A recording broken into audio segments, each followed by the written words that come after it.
call Dawkins within the last few weeks with a smile. All right. Well, my van broke down, and I was going to get a trailer. My van cost too much money to get on the road again, but I'll be picking up another vehicle once I'm Ontario, Cornwall, Ontario, and then I'll be starting up once I have a vehicle again and starting to build tiny houses from microscopic size on up to small tiny houses. They're about 160 square feet. So I can't see myself on the screen right now, but can you see me?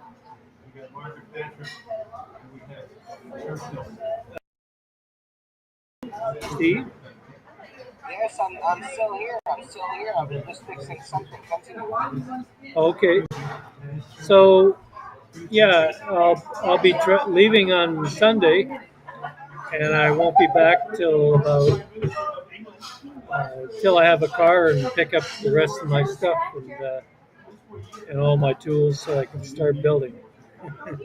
I'm not sure how it's all going to evolve, but my plan is to work all this summer on tiny houses, trade them like cars on up, and get donations for these houses. It seems like they're going to have to be on private properties or, or tiny house or tiny tent cities, and then have them portable to be able to be moved to storage whenever we need to. Am I coming across clear enough?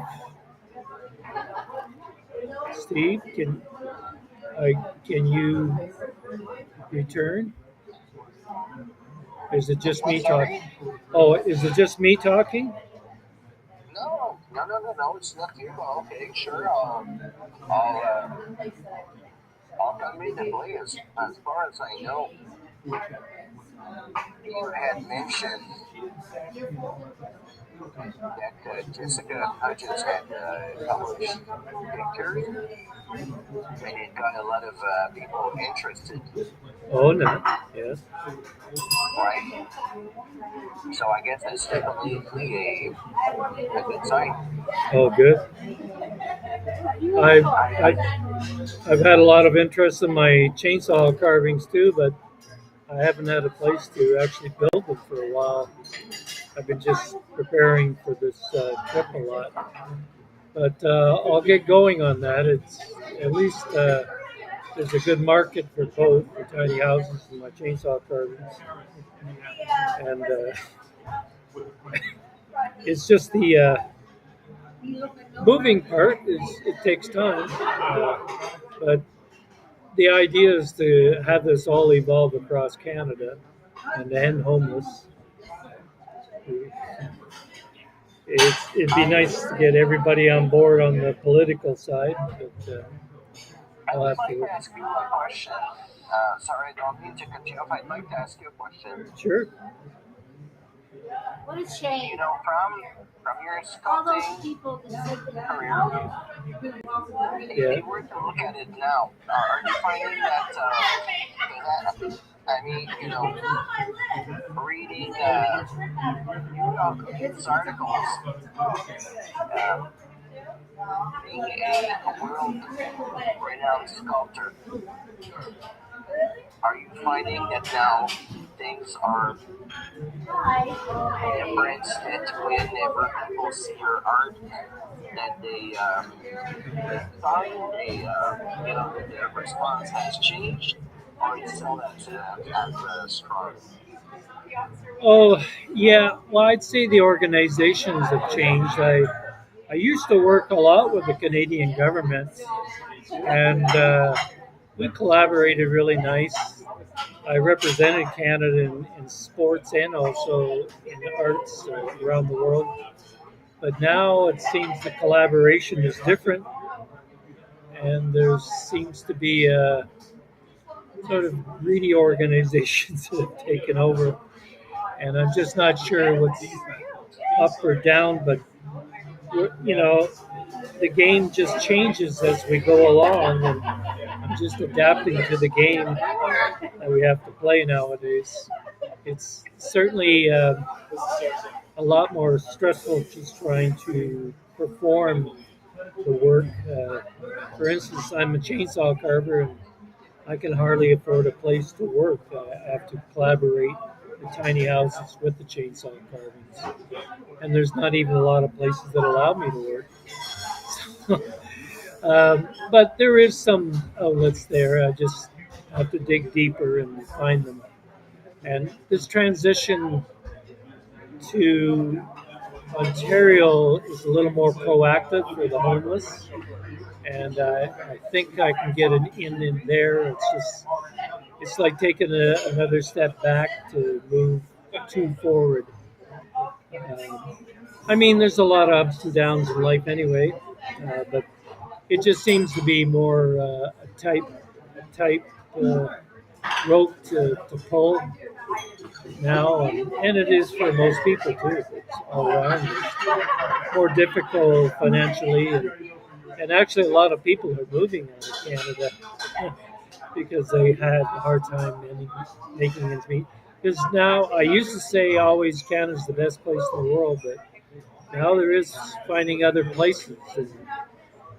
And even if you try to go to those other places, they're talking about taxing you if you leave this country to live in a place cheaper. Like I could get a bachelor apartment for $150 a month with utilities, and you couldn't get something like that even hardly in Halifax or in Toronto. It'd be 2,500 maybe. So it's getting tighter and tighter all the time, and they want to tax us $40,000 if we leave Canada. So they don't even want you to leave Canada. I'm gonna be splitting half my season in the warmer weather, but I'm gonna have to come back to Canada to live the other half because they won't give me my pension otherwise.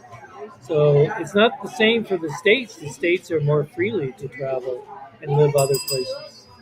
But in Canada, they're just getting more tighter and tighter what you can do, can't do. So it's a challenge. It's quite a challenge for everybody. Uh, So, um, what got you into Okay, we're gonna start you guys. Paul, put the uh, screen on.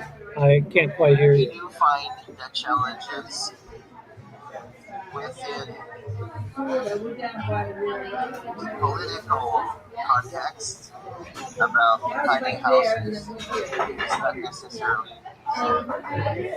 Yeah, it's coming. Yeah, I would say the biggest challenge is coming from the three levels of government, and then of course the people they call the nibbies in the neighborhood don't want any homeless people around, but they're going to get them anyway. The more they try to not try to end homeless, the more it's just going to create more homeless. So it's just going to spread them out more and more. Screen on me, please. Put We're gonna the start. screen on you. all. Okay, It screen sounds as though Anne is ready. ready. So She's ready. how about we Just stay where you are. You're gonna her, move over there. and I will say thank you very much, Paul, for So how are you going to get starting your the both show. on the screen? Paul is a world-recognized sculptor. How are you going to get both on the Has been screen? with a lot of Will celebrities, you be on this and side? is currently One working is on a sit there and tiny one house is show. there. Or you're not going to get both on the screen? How can I? There? If one sits here and one sits here together like that, and then this is here, you'll get you both on the screen. Okay. Okay.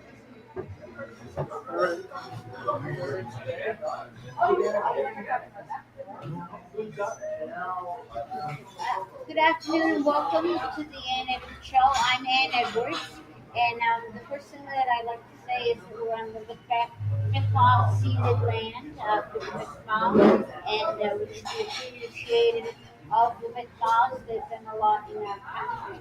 I think for those of you that are here, I don't know where everybody else is, but thank you for coming. I appreciate it. First up, we're going to talk about bipolar. Um, I had a baby, not recently. I had a baby, and I got postpartum depression, bipolar, and something else. So I have everything, buffet of mental illness, and it's really hard to deal with it on a daily basis. Um, Meredith was my co-worker. One night she talked to me for 2 hours because I was depressed. Depression is a hard one to tackle because I may look like I'm okay, but really inside I'm not. Yeah. And anxiety is the stress of being depressed, and that goes from there. I'll go into our first speaker. Yes, if you could sit here. Okay. Have a seat right here. Yeah. Okay. And where should I sit, Paul? Sit right beside her and then just face. Yeah, maybe we'll just have fun conversations. There we go. Oh, I don't know if it's like this side. Okay, there we go. Hello, everyone. This is Jasmine HoffMan, and she's here to discuss her role as a social worker for the Black social workers of Nova Scotia. And first, a little bit about you, and then a little bit about what you do. Sure. Yeah. So, hi, everyone. Hello, everyone. My name is Jasmine HoffMan, and as Anne said, I'm the outreach social worker with the Association of Black Social Workers. Do you want me to look at you or at the screen? Is there a preference? Kind of. No. Okay. Yeah. So I'll speak to you then. So yeah, I'm an outreach social worker with the Association of Black Social Workers. I'm from Rowe County, Nova Scotia. So I am African Nova Scotian, born and raised, lived here all my life. And so my role with our organization is really to support, empower, and give back to folks of African descent, whether that's people who have migrated here or African Nova Scotians. Really, we work with our community. We work with different agencies and partnerships, individuals, families. It's really just to give the voice and power back to people from our community. So yeah, that's a little bit about me. And how long have you been doing this? So I've been a registered social worker for about 4 years. I have my 4 years registered social worker. I'm going to translate what she said. I can speak a little bit louder, maybe. That's okay. Can you hear her? Yes. I received my master's of social work last year. So now I'm working in the nonprofit sector. It's been really good. So I'd say I'm very early on in my career, but I'm learning lots, and I have a lot of great mentors, and I surround myself with really good people. And it's kind of a learning game and a new opportunity every day. So what's a typical day like? Yeah, so I work at the office, and our office is located in Dartmouth. So I work with a lot of clients. That's kind of what takes up most of my time. People can self-refer into our organization, and so I work with them on various needs and different capacities. The great thing about the place that I work is that we are an association of social workers, so we support other social workers, but also like other human service workers or social service workers. So it's not just social workers. So we are a support group for colleagues and coworkers and other people from the profession, but we also work with the community as well. And I don't know what he's doing to the screen. Oh, I'm not sure. It's AI. We've been infiltrated by AI. Okay. Is it still going? Do you know? Steve, are you there? There he is. I think it's still going. Yeah, it said continue. Yeah, so I would say working with clients. That's kind of what I do a lot, whether that's individuals, families, communities, working with other organizations, really trying to be out in the community and providing support, advocacy, navigation. What happens with somebody that has mental health issues? How do you advise them? Yeah, so if someone contacts our organization and they're looking for supports, like mental health supports, we do have kind of like supportive counseling that we can offer. We also have funding available to get them connected to like a private practitioner. Okay. And we really try and align them with someone who is Black or African Nova Scotian to really give that kind of like cultural appropriate lens that our folks are often missing when they go to different service providers. So we do that, and if it's something else besides counseling or just looking at conversations, then we would resource out. We work a lot with the Brotherhood, with the African Nova Scotia Justice Institute, with the Sisterhood. So we try to collaborate on different things. We give workshops as well. So if an organization or an agency is looking to have a workshop on mental health, we can do some kind of advocacy and education, information in that sort of sense. So really, we just try and find the best reduction in the ways that in which we can support, really giving that Afrocentric and culturally appropriate. If somebody was trying to get a hold of you, how would they get a hold of you? Yeah, so we have a website. You can go online with our website. You can either call our main line. You can send an email to our office or to my email. It's the outreach from the Association of Black Social Workers.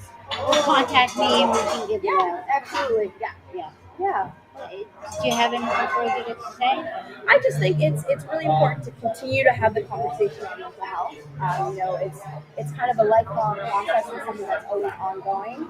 And although our mental health may differ day to day, it's important to always be mindful and aware of kind of what the resources and what the supports are, and having that team of people that you can connect with. So whether that's like personal friends or families, whether that's an organization or a service provider, but knowing really what's there to support you, and knowing that it's okay to reach out for that help, and welcoming it if it's available to you. And how do you welcome somebody that is suffering from, like me, bipolar? Sure, yeah. So folks do present to our organization looking for help with mental health.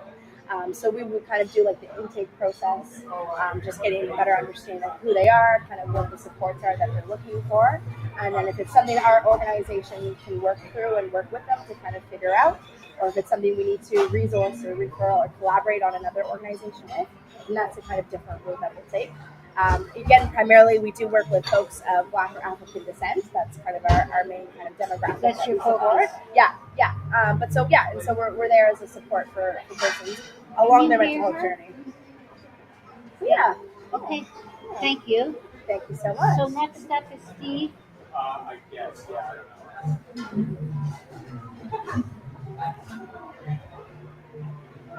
Thank you, Johnson. Yes, absolutely. I'd like to interview, I'm going to be interviewing Steve Benton.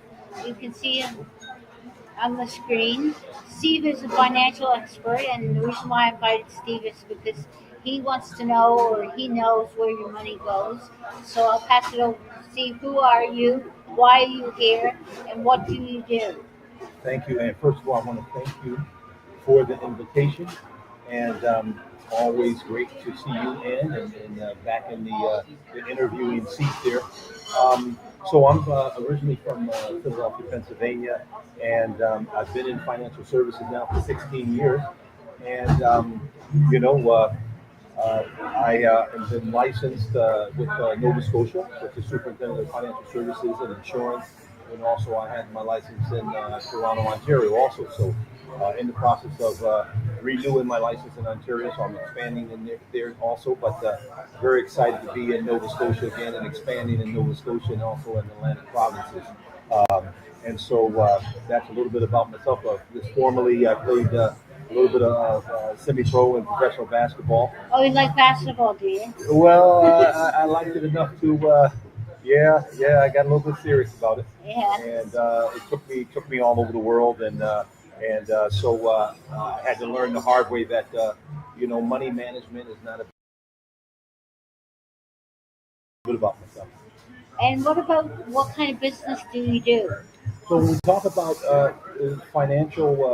being a financial expert, our area of expertise is financial literacy, and right now that's a big thing. I mean, with inflation, Everybody's wondering whether they should sell their house, whether they should review their mortgage. Exactly, and I would be the first person. The reason why I went into financial services is actually because I made a couple of financial errors, And a lot of times people feel like, you know, I mean, I was playing basketball. I didn't think I necessarily needed to know anything about financial management. My parents had an accountant, but I felt that you made money and you spent money, and then you had to make some more money. Obviously, it's more to money than making it and spending it. Yeah. And so I had to learn the hard way. But 16 years later, now we are teaching people how to actually put a plan in place. And you had a plan.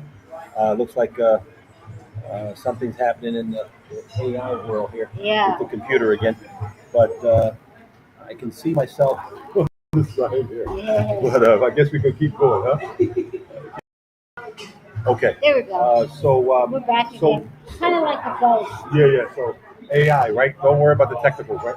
But in in financial literacy, it starts with a plan, and so I'm excited to. And actually, you got one of our plans. Yeah, if I make $697,000 in the next 7 years, I can retire.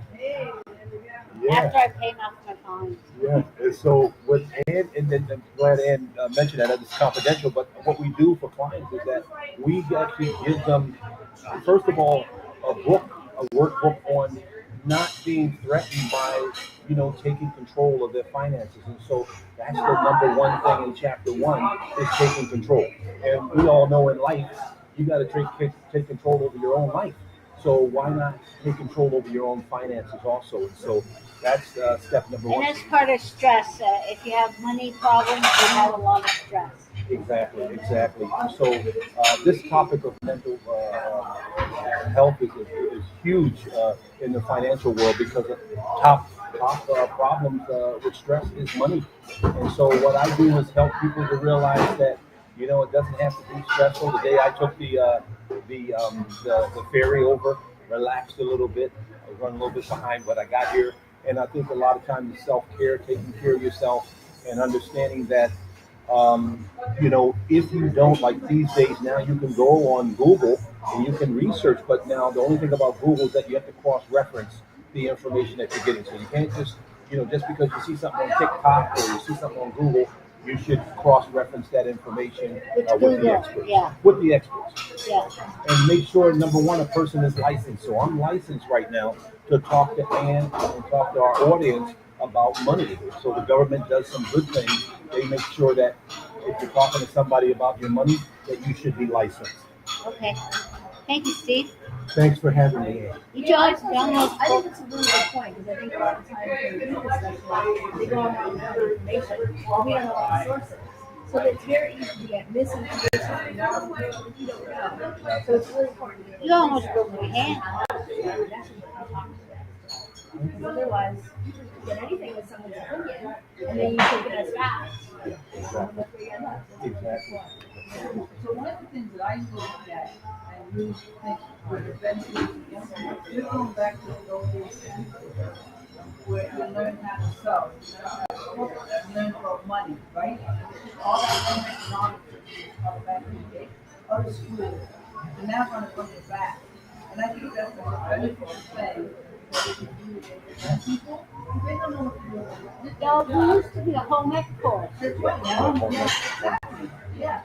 And I got a C on making a house coat. Okay, you can make a comeback from that, Ann. You can try that code again. I made a C. It was all torn out. It was like a patchwork quilt. But I wore it just to show that it was something that I made. You can wear it, exactly.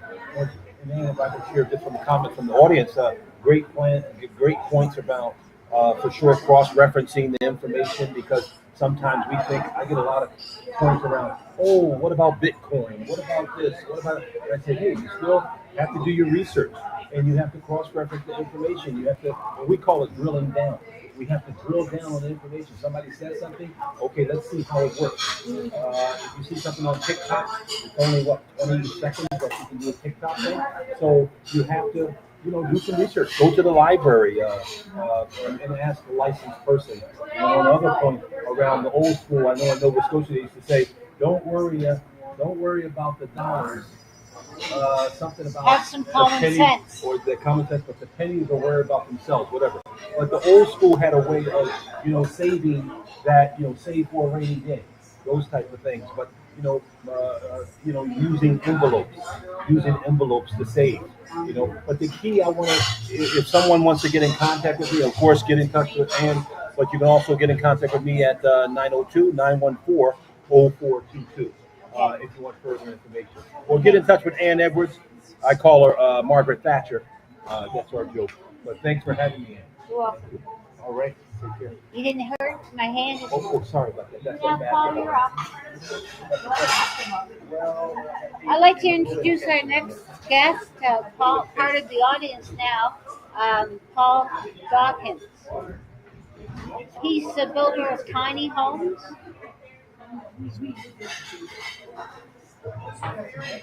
Hello. If you'd like to introduce who you are and what you do. Hello, my name's Paul Dawkins. I'm a sculptor, builder. Speak louder. I'm a sculptor and a builder for 50 years. And now I'm working on tiny houses from custom made to homeless houses and urban farming. So I combine those two and I'm trying to create a community on combining the both. I haven't figured out transportation yet, but I hope it doesn't end up all electric cars.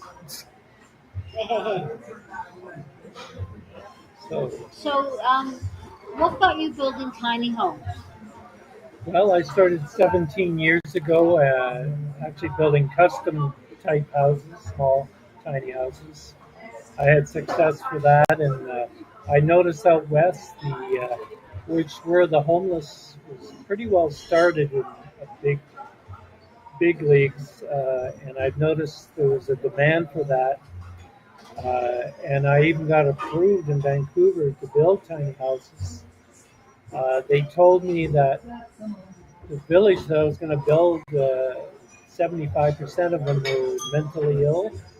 And I said, at that time, I said, I'm not equipped to handle that kind of social structure. So I let that one down, but I went on to my own tiny houses from microscopic size on up to 160 square feet. And you could actually, they'd be fully operational with solar and the whole deal pretty well, the enchiladas. It's just and I've lived off in 4 off-grid eco-villages. What's an eco-village called? An eco-village is where you're self-sustainable, off-grid, and you can produce your own hydro, you can produce your own water. Off the grid. Off the grid. And that was a little challenging in the beginning, but now it's gotten down to more of a science. But some governments were telling me that it's illegal to be off-grid, and it really isn't. It's just a matter Oh, of... it's just a matter of doing it. Yeah. It's I can't listen to them all telling me that that's illegal, because they make it legal for themselves, but not necessarily for people doing it really off-grid. Do you have a sample of the tiny home with you? No, I didn't bring Oh, you one. didn't bring one. Go get it and come back. I got some graphs and things, but I could show some. Sure.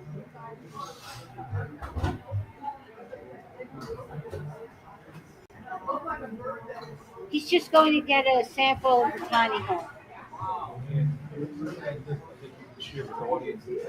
The audience, I can share. I've had bipolar for 29 years. When I had my son, who will be turning 30, it was very hard getting a divorce when you're mentally ill. And Paul's back.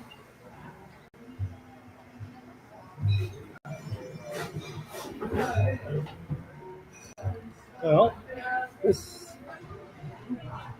is a tiny house there. This house has raised bed, and it could feed a family of 5. The vegetables are put very closely together, so there's actually I didn't have to weed all season long producing this. And there's a rocket stove inside. It's all made of mostly aircrete, which is probably the cheapest material on the market to produce. But I'm designing my house. It's more like down below here. That's are designed to be portable, and that way you do without a lot of permits and building codes, and they're more flexible for a lot of reasons. And so we also can trade houses from microscopic size to on up to larger, and avoiding a lot of mortgages, insurances, and a lot of other extras that makes housing unaffordable. I mean, that's probably the biggest complaint in the country is affordable housing.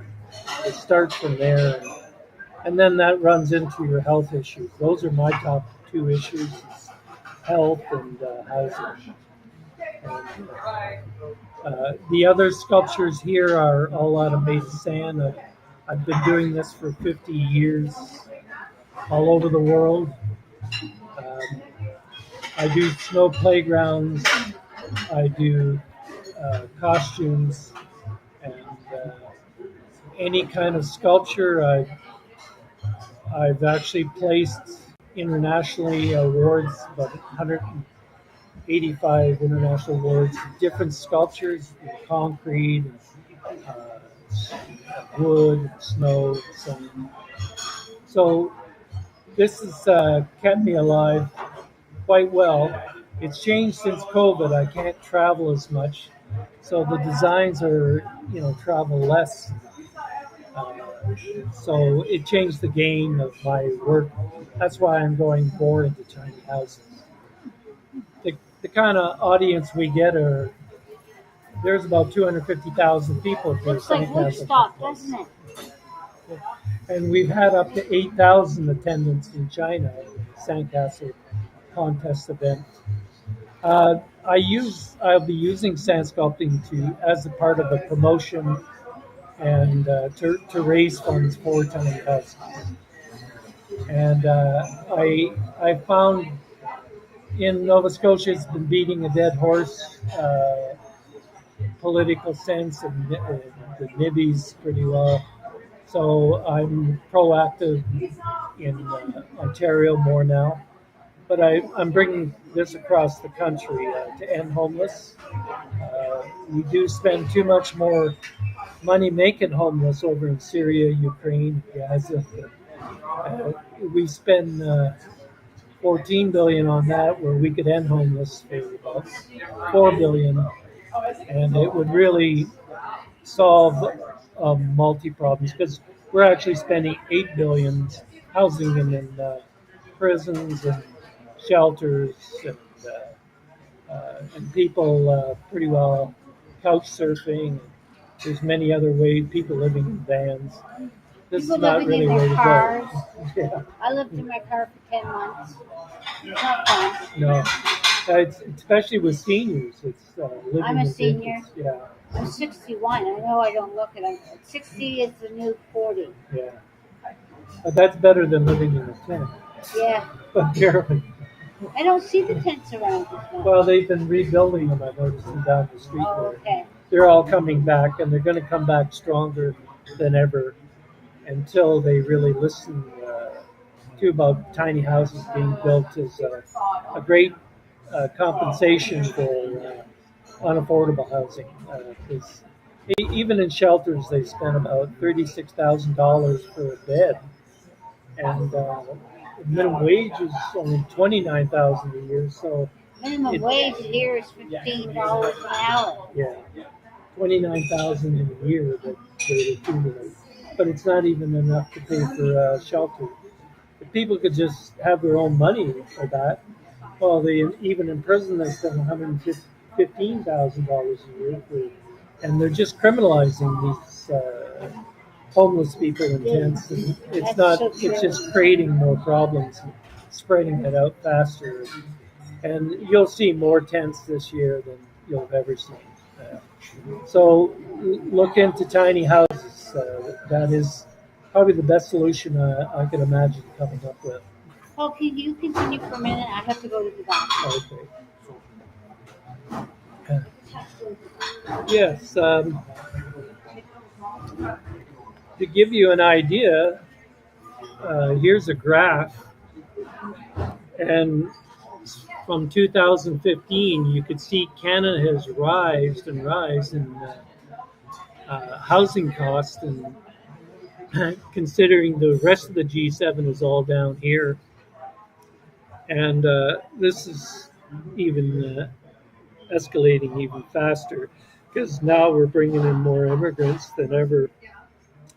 And I have nothing against immigrants, but Canada is the leading country, level with the United States, bringing in immigrants, and we're just not building houses as fast as we did, and even in the 70s. And in 1970s, our housing has gone up 30 times, and our wages have only gone up 6 times. So it's not matching, and I'm not sure how to solve this problem. Many people are actually leaving the country because I used to think Canada is the best country, but now I'm finding out there's some better countries to move to. But then they don't even want you to move there. They're starting to tax the people for moving from Canada. So I think the solution is really more self-sustainable. I've lived in 6 different eco villages, and I think the more we can sustain ourselves, the better off we'll be. And they need to allow more of this instead of calling it illegal sometimes to live off grid. But I think it's the better solution uh, to sustainability and even to create work. Work is very difficult. So much of it's online. People are working from their homes. I find that awkward. I personally like to go to an office or I can focus on my work. I think it'd be difficult to work at home, but that's where they're going more. And I believe in spreading it out some more. And we're not going to be able to travel as much. I hope it's not going to be just 15-minute cities, uh, living in pods, eating bugs. We'll be happy owning nothing. I just hope it doesn't go that way. But I don't think they're going to allow that, actually, personally. But it's just Allow what, Paul? I'm sorry, I missed it. yeah, just these 15-minute cities that they've actually got going across Canada. And they've also, my hometown is the largest cricket developer, so they want us to eat bugs, and they want us to live within 15 minutes. That means work and everything. Oh, from the tiny home. Yeah, well, from the 15-minute cities that the government has Okay. put across the country, that's actually going on. And they even have the military going on wellness checks, coming in and to see if you're well. They probably Wish they'd come check me. yeah. I don't know if you want these. They won't even let. I don't want the military. Though. No, they won't even let you make a garden to feed yourself. That's I their. passed that around. They got to look at the micro greens. Yeah. What kind of greens is it? Microgreens is it's sort of like young vegetables. Yeah. Sprouts are considered the babies. Okay. And these are actually 4 to 40 times more nutritious. And I think that's what we're really lacking. I mean, there's so much poisonous food that we're having to eat. At least if you could supplement at least 40% of this, I'll just show you this to the audience. This shows you how you can use microgreens. You can use it in a blender, or in a taco, pizza, sandwiches. So You sell quite a few of them, though, don't you? They're Yeah. sustainable. yeah, I was actually sort of the microgreen king in Lunenburg for a while until the COVID came along. And I couldn't really sell my Is product. that your nickname? What, the microgreen bean? Yeah. Well, I just was the largest one You going. can say yeah. They really grow really fast. I mean, you can grow it in a week, from seed to up to a foot plant and harvest it. So they're the best thing. And I picked leaf lettuce and microgreens. So per pound, they're the highest grossing money makers. So and I actually find them easy. Thanks, Paul. Okay. Okay, our next guest is Roberta Morrison. I'll let you get in there.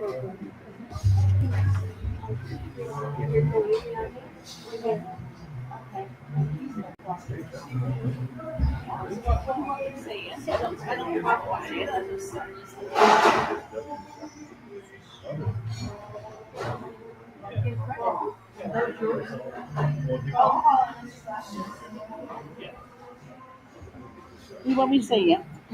Hello, everyone. Welcome, Roberta. Ann Edwards, nice to meet you. Roberta Morrison, how are you? Good. Good. What do you do? What do I do? Not too much. Interview people like you. Okay. Roberta, Yes. could you tell us who you are, what you do, and something about you? So my name is Roberta Morrison. I work for Coverdale Justice Society. I am the manager for programming and outreach in the community. And Coverdale has been around since 1923, Wow. a long time. We deal with mainly women that have been incarcerated, youth, and gender diverse individuals within Nova Scotia. And how long have you been doing it? Almost 5 years with Coverdale. Okay, what have you seen over the 5 years in change? In change, I've seen some differences within the justice system. I believe that we should be using restorative justice more to help people get through the small criminal acts that have been done instead of building the courts up too much tying up time. Tying up time. Right, because it's really important. The dockets are so big, and there's so many people that can go through the justice system in a more expedient way. And restorative justice to me is probably one of the best ways to go. Yeah. And what have you seen over the years? Oh, I've seen drug addicts.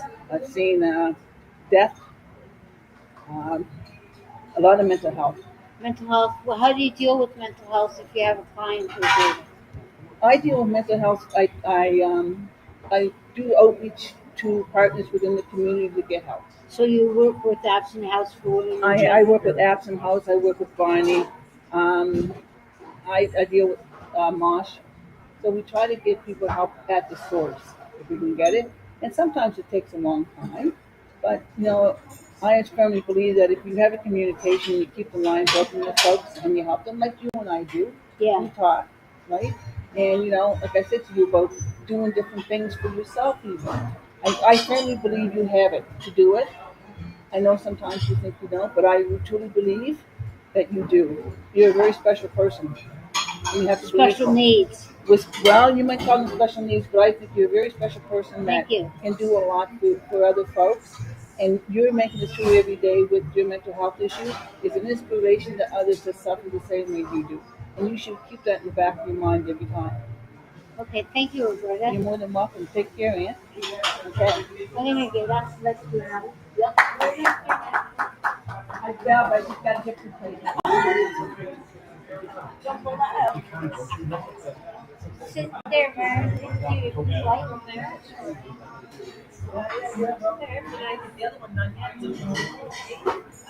I'd like to introduce the next person. Her name is Meredith HoffMan. And she's a part-time program director at Near the Bridge, which is a shelter.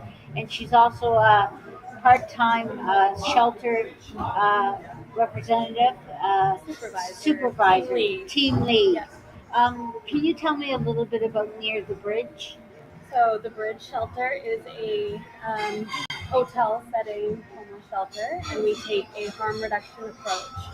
So that recognizes that many of the folks that are currently staying with us deal with addiction, not all of them, and we want to ensure folks do that in a safe way.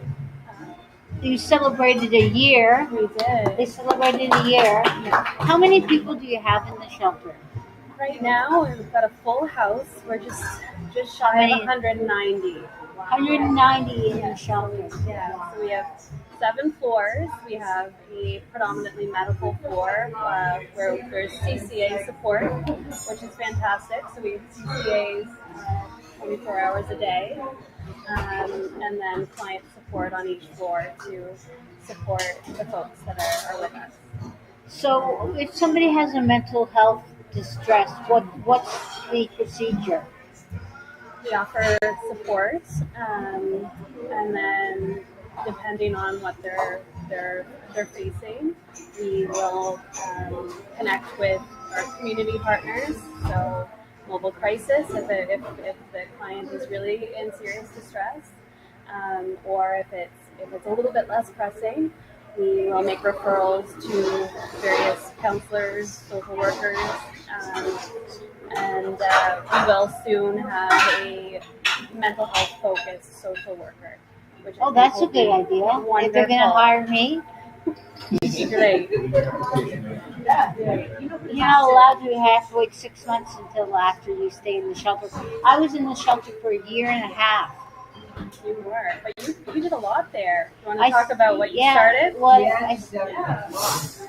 I started bingo Yeah. at the shelter, and the best day we had was 47, Yeah, and that was which, Halloween. which at the time was about 35-40% of the entire building, which is pretty impressive for programming.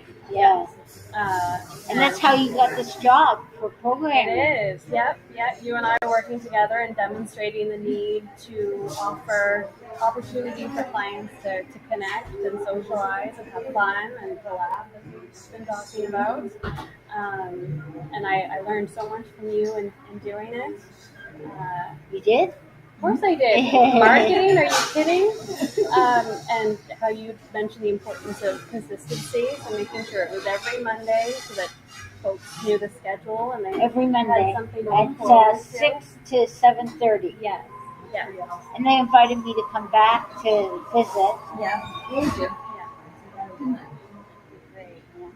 Roberta, you're right. Roberta's right, everybody. So you're a greatest bingo caller. I pale in comparison. I highly doubt it. It's At true. least you got your own teeth. Well, also, I think we riffed off of each other. We Yeah. had a couple really good laughs there. Yeah, we did. Yeah. I was changing my voice and it was coming across crackly. Yeah. The announcement voice in Yeah. me. Yeah. I used to be a television news reporter, but I'm all right now. Yes. Anybody have any questions to Meredith?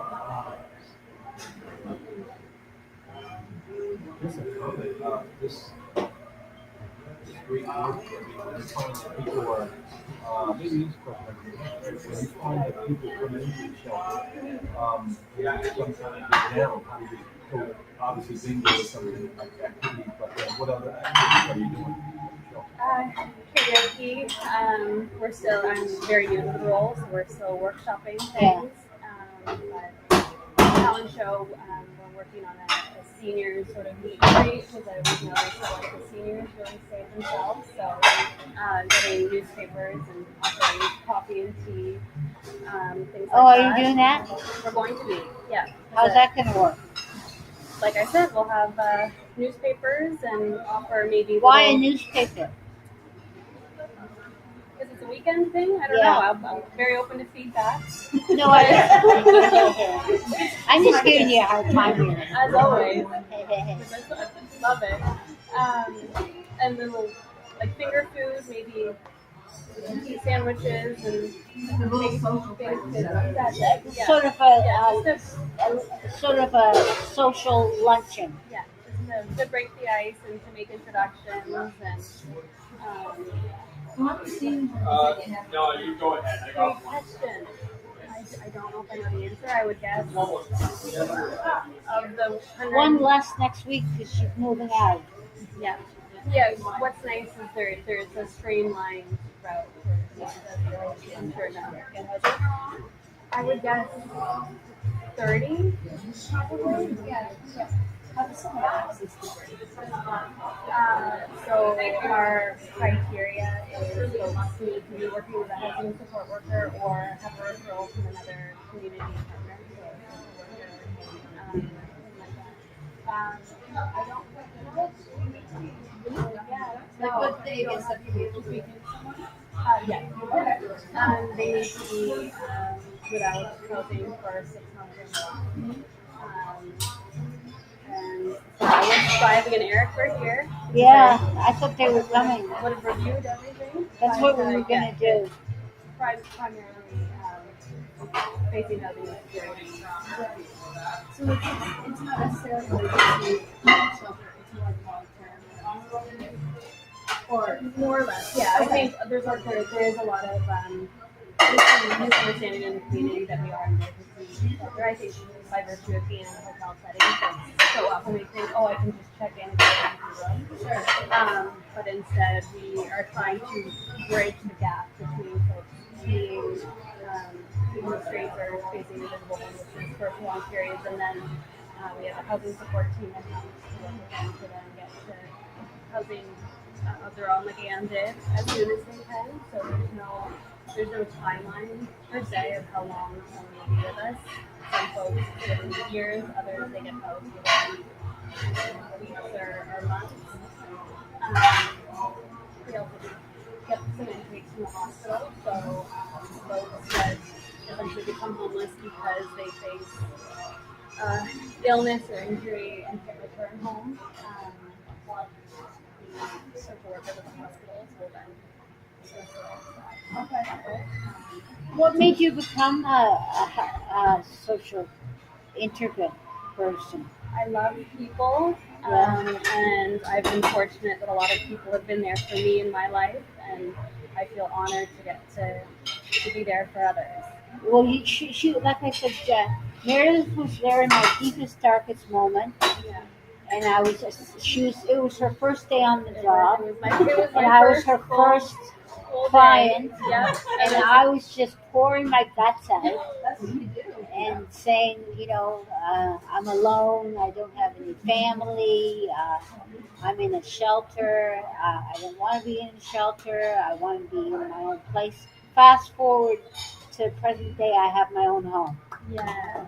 Me too. And it's beautiful. It's beautiful. I have a couple questions for you if you don't mind.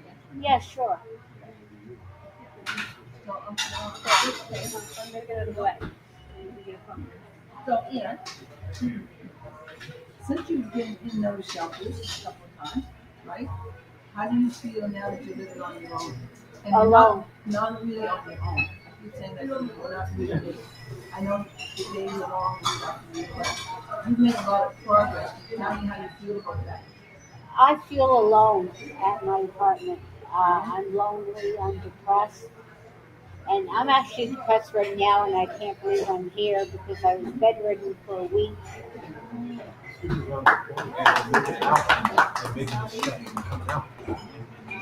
Coming out and do it. So, and Jessica, my friend, was supposed to be here. She didn't make it. She better have a good excuse to call her. It's okay, we're here. Yeah. That's important, we're here. Yeah. So that's it. You can't really hope everything's okay with them, but the key is the people that showed up. And we got people on the La La Land out there. Yeah, I'd like to say hi to Steve. Hi, Steve. Hey, Steve. Hi, Steve. You're a nice guy when you get to know you. I know that. You French guy. You have anything to say, Steve? No. I think we'll call it a day then. Well, thanks, Ann. We really appreciate you having us today and allowing us to talk about the organization. No. All I will say to you, Ann, is that door is always open, and anytime you need help, you know that. And don't be afraid to pick up the phone and say, I need help. Right? I need help. I know you do. And I am so happy that you brought the news that I said the other day. Go back to the thing. I can't do that. Yeah, you can. You can do anything you put your mind to. Show them. Right? Thank you, Roberta.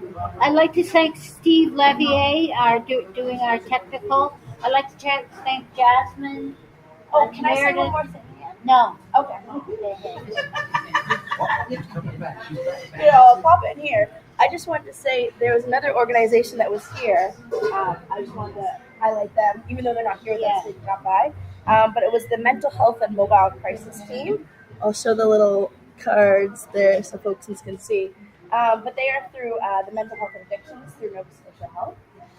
So they're kind of do a couple different things, but one of the main things is a toll-free crisis line. Okay. So if folks are in support, it's a 24/7. You can pick up the phone and speak to a mental health clinician. So whether it's you or I or anyone in this room that kind of needs that in the moment support, they're a really great resource. Thanks, Jasmine. And so it's a good way to get connected to mental health support. Okay. So just wanted to share that with everyone as well. Thank you. Anybody else have anything? Are you talking to Steve? Did